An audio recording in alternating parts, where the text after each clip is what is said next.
Mark Robinson. I live at 4015 Sassafras Court.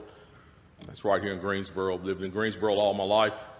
I didn't have time to write a fancy speech. I didn't have time to, I didn't have the resource of an English teacher to sit down and write a speech with at school today and be, brought over here or practice or anything. What I really came down here for is this.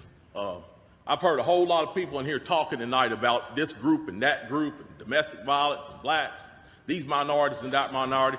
What I want to know is, when are you all going to start standing up for the majority? And here's who the majority is. I'm the majority.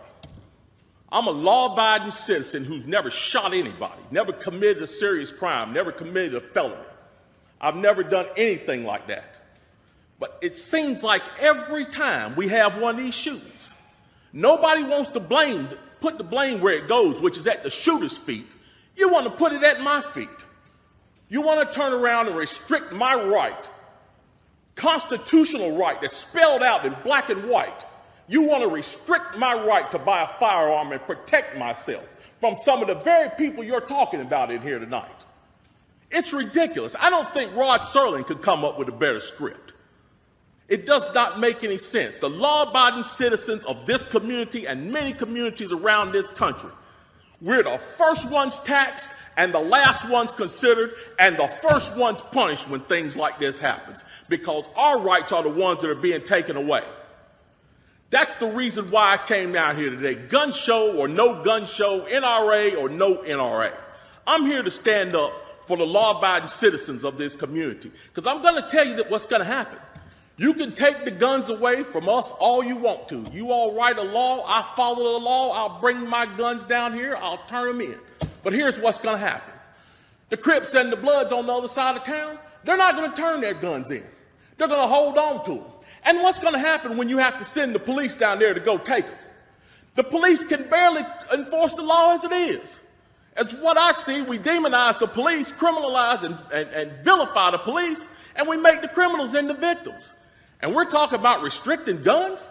How are you going to do that?